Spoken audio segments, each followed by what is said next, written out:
Hey everybody, I'm back with Lynn and Laura at Retailworks. Again, I've told you they're an amazing company. If you missed the video we did on two-dimensional and color and collateral and everything, make sure that you pick that one up all today. But Lynn, we're going to talk about what you guys call 3D is three-dimensional, right? Correct. And what does it mean? What should people understand from the word three-dimensional? Well, it's looking at the built environment. So when we walk into a business space, a salon or a spa, what does that space feel like? What is it emitting on an energetic ambient level? And Laura addresses the two-dimensional, the signage, the wayfinding, the logo, the branding, and that, so that they work well together. We're kind of like Siamese twins when we work. I love it. We talk a lot about color, right? We had this conversation before we started.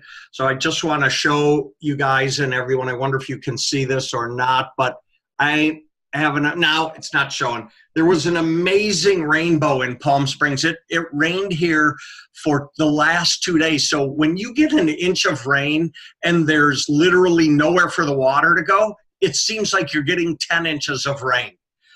But one of the coolest things is you see amazing rainbows everywhere.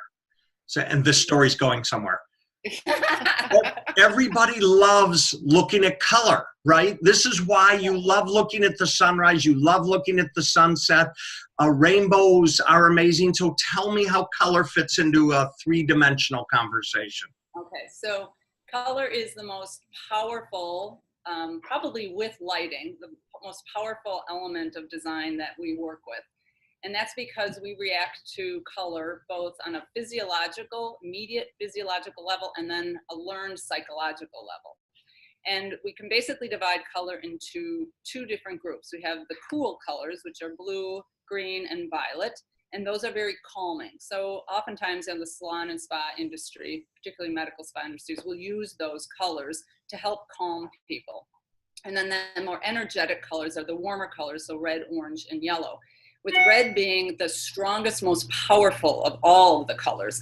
So a lot of studies have shown that it does affect us physiologically. So it can increase our blood pressure, it increases our grip strength, it increases our appetite. That's why it's used in a lot of restaurants. But we have to be careful when we put, just because we say a color is powerful, doesn't mean we want to put that throughout an entire environment. So we want to think about how to carefully, first of all, select the color that's most appropriate for our particular target market and what supports our brand. So we usually have a brand color, but it doesn't mean that that brand color, we want 3 walls of that either. So we want to think about where we're putting it in the space, what we're intentionally trying to do with that color. So let's say you have a brand color, we want to have an accent color in that brand. Well, let's have it in a place where we want to draw attention. We want to get people to move back towards that wall. It will draw people in. It grounds the eyes. It makes a statement. And then we have to be careful on what other accent colors we might use with that. So there are certain colors you don't want to put together because the vibration is too much. So on the opposite colors on the color wheel, so red and green, blue and orange, and violet and yellow are high vibration next to each other, and they're unsettling. So, and then you can, okay, sorry, you were going to ask. Go ahead.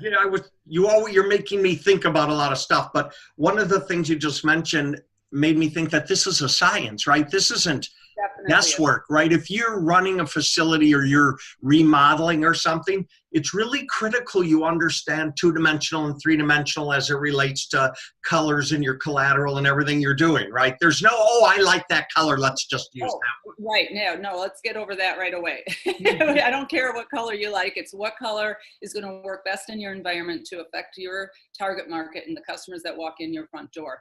How are we manipulating really their behavior by the use of color and placement of color and quantity of color, and even the depth and the hue that you're using. So there are, just because red is really powerful, you add white to it, you get pink. Pink is actually a calming color. They've been known to use it in prisons to calm prisoners. Wasn't it that Joe Arpaio in Arizona or something? He used to make the criminals wear pink jumpsuits or something. They called him crazy, but maybe he was just way ahead of what everybody else was thinking about when it came to that. But you just said something else that this is about affecting behavior, correct?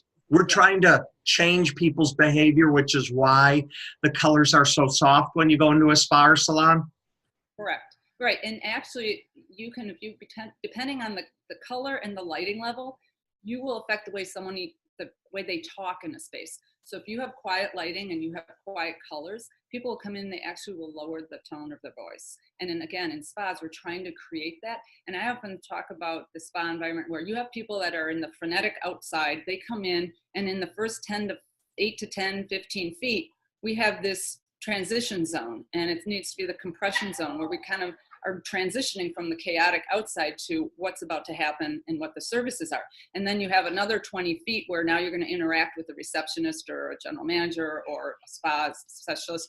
And that's another zone we have to look at, how you design it and lay it out. Right. I never thought about this, but you probably could do a whole day seminar on zoning, right, in a facility, because the way the front door looks versus turning into the retail area versus what the front desk is and how the halls look and what the rooms, those are all very different zones that talk to people's brain differently, right? Absolutely. Again, throughout the entire tour of a facility, a spa salon facility, you have active areas, you have quiet areas, you have serious areas, you have hygiene areas, and all of those have to be treated differently. So sometimes just bringing in a designer to say, hey, I'm going to make your space look nice, that's only one portion of it. We have to make sure it functions on a level that's going to deliver. You know, when you talk about bringing in a designer, I mean, Lynn and you guys, and Laura, you guys do this a lot, but I'm guessing a lot of key questions that people don't know how to ask, and this is one of them, right? About how do we manage how we want to affect people and what their behavior should be and the color. So I'm assuming you guys must have, a survey or something that you go to that helps people start understanding? Yes, we have a digital questionnaire specifically for the spa and salon industry that we send out, and it asks questions that are specific to the services that are offered and the products that you're trying to sell, and the brand and the mission, your project goals. It's quite a comprehensive questionnaire. Well, talking about this has worked my 0.3 millimeter thinking, my 0.3 millisecond thinking process. Right. See, for our members who haven't watched the video on Dimensional 2, now they have to go back and see what I'm right. Talking about. But ladies, amazing stuff. I know we could go on, and Lynn, you mentioned before we started, we're going to do another one on sound next, right? Or something like that. What was it? Touch. Oh, touch. And then we're going to do sound, because I want to talk about sound also, but let's go with touch on the next video. As well, yes. Okay. We've been so fortunate to have Lynn and Laura from Retailworks. They're an amazing company. Their information is coming right up on the screen right after this. So please reach out to them. Ladies, I love you guys. Thank you. You're a wealth of information. Thanks, Alan. Have a good day. Bye. You too.